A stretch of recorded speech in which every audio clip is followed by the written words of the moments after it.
Welcome back to the Angry Man Podcast with Jason and Greg. So Bob Arum, of course, is a part of the presser today. Shout out to Shakur Stevenson and Edwin Santos for a fairly entertaining final press conference. They traded a couple of barbs there, and also I like the fact that Shakur said, "I'm going to make you say my name correctly, or you're going to say my name, you'll know my name." I guess he was referring to the fact that De Los Santos doesn't necessarily speak any English. And De Los Santos responded with Shakur Twitterson. So I thought that was pretty witty of Edwin De Los Santos. Now, of course, Fighthype caught up with Bob Arum. He's there at the final presser. And I like the question that Sean, I think, how do you say his last name? Zattel? Yeah. I like the question that he asked him in regards to the actual fight and how it's doing in terms of like projections. And so, Jay, I want to take a quick second to play just a part of that clip so the people can hear exactly what Bob Arum had to say in terms of the projections of the fight and how it's currently doing. Now, I know the thinking of putting this fight on Thursday was, to gain traction from all the foot traffic from the F1, all the people attending. And how does the fight, is it meeting your projections that you thought it would do for Thursday night? And Thursday night is a very tough night to do a big fight because people have to work on Friday, and I'm not sure that the Formula One people care too much about boxing. I just don't know.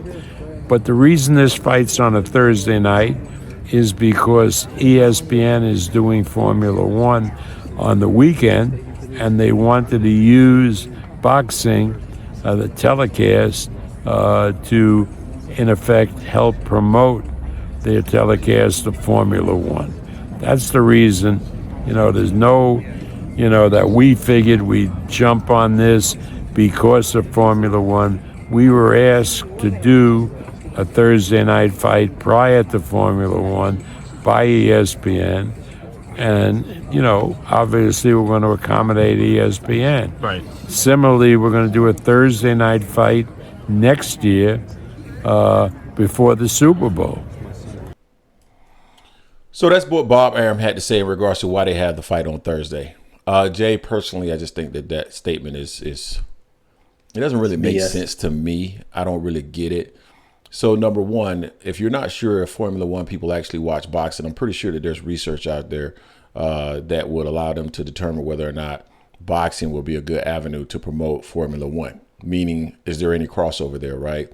There's all kind of, they do all kind of surveys and polls and all kind of stuff to determine those things. And they can figure that out. There's enough data and analytics out there to figure that out. So if ESPN is asking you to do that and you don't know, how is it possible that you don't know whether or not Formula One people are actually watching boxing? Number two, why would ESPN, and it may be true. I'm not saying Bob Arum is lying. I don't know. But I'm just saying it doesn't make sense to me.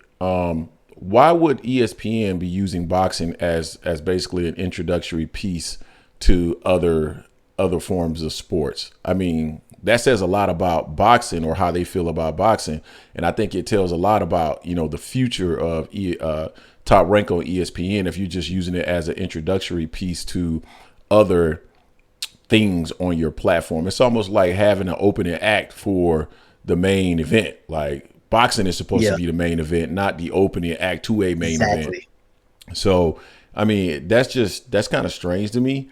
And, it sounds like to me, just based off what I've heard, that Formula One is not necessarily doing well either. And there's been rumors out there that this fight is not performing well. And it just doesn't make sense to me. And I saw another interview of Shakur Stevenson after the press conference, and he was talking about, how does he feel in regards to the fight and whether or not it's performing well. And he said, he's not thinking about that. He doesn't think about things that are not in his control, which that doesn't make sense to me either, because how many people show up to a fight is in your direct control because they're coming to see you. And impact you. Yes. So you control that. You impact how many people show up to the gate to see you. So what do you mean that you control the things that you can control? This is one of the things that you can control. So I don't understand those types of comments. This is no knock to Shakur Stevenson. Like I said before, I like him as a fighter, and we've on a number of occasions given him his kudos. and will continue to do so. Exactly. But this is part of the reason why I've said on multiple occasions that when his contract is up, and he mentioned it, that his contract, he got one more fight. He needs to run to the PBC. He needs to run to Al Haymon in the PBC because I believe that they know how to appropriately promote him. That's my opinion. Maybe I'm wrong. Maybe I'm off on that, but it doesn't seem like he's all that interested in signing back. I mean, he's waiting till that last fight is up, and Bob Arum has already stated that he's working on an extension for Shakur Stevenson. Well, doesn't feel like Shakur's all that interested in making that happen, and he's also disappointed in whether or not, because he's heard that your good friend Lomachenko is about to announce a Kambosos fight. So if that's the case, then of course he's pissed about that. He's pissed because he's basically saying that he said that he wasn't going to fight this year, and now you're avoiding me. So Jay, what's your thoughts on what Bob Arum had to say in regards to this fight?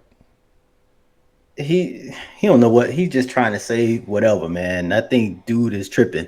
He knew damn well Thursday night wasn't going to work. They're just doing it just because they had to fill out the roster pretty much for ESPN. ESPN asked them to do it. They did it. And I mean, if I'm the promoter, I'm like, I wouldn't have taken that from ESPN. I'm looking here over about the Formula One. Prices are plummeting. This is on Forbes. Prices are plummeting. Now, the main event for Formula One is on Saturday. It's slated to start at 10 p.m. Pacific time. That's 1 a.m. Eastern. No one's going to be up watching that. And I can guarantee you there's not much crossover between boxing fans and Formula One fans to that degree. So for Bob to try to spin it and say, well, Formula One called us for us to help them out, this ain't the fight that's going to help that out. Not at all. This ain't the fight that's going to do that. And neither is the other way around. So I'm like, nah, Bob, this is just not a good look. And you're pretty much said it so many ways, gave all the excuses. Well, people got to go to work the next day. Then why are you doing the fight on Thursday night? Late night, Thursday night. So why are you doing it? If you know people have to go to work the next day, you know it's not going to sell that well. And this is your best fighter on your roster. And this is the way you're treating him. You couldn't get him a better fight. You have another card. You could have had him on the card on Heisman night. That's the night you should have put him on. More eyes on it on ESPN follow right after the Heisman. That's the night you should have put Shakur on. That way he could have maximized the eyeballs on him and really could see how he could sell. You put him on Thursday night. You did a disservice to him. And the fact that this Formula One is not doing well, it's not going to be a lot of views anyway. Also, it's a football game on that Thursday night that a lot of people are going to be watching. So it's no way in hell this is going to do well, and you knew ahead of time. This is a bad job on you for taking this deal and putting your number one fighter, Shakur, out there. So he has one more fight on his contract. He definitely should get up out of there because it's not how you treat your prize fighter. Put him in a situation where it's a no-win for him. It's a lose-lose for him in this sense. Is T.O. still signed with Bob Arum? Yep. T.O. has, I believe, one more fight. Yeah, Heisman night, that's going to be Bob Arum's. That's going to be Teofimo Lopez's night, man. T.O.'s not fighting. He's not fighting now, but I guess you're right because I guess they would have already been. He's not fighting until February. Yeah, he's not fighting until February. So T.O. went on that night. So that's the night you should put your main fighter on.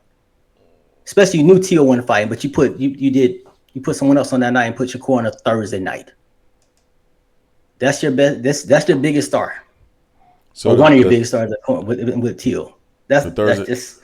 Yeah, he knows this is a bad idea. He's just trying to save face and put blame on it. He put the blame on ESPN. Well, they asked me to do this fight. They asked me to try to help save the day. Nah, you don't do that to your star fighter. You don't do that. That's a disservice. So you're right. You know, people might say he might not need to go to Al, but he needs to get up out of top rank because this is not the right treatment that he deserves. Yeah. So the game that's on Thursday night is Bengals versus Ravens. So you guys tell us what you think in the comment section in regards to what Bob Arum had to say. Interesting stuff. Don't forget to hate, like, comment, and subscribe. This is the Angry Man Podcast, AM Sports Media, and we are out.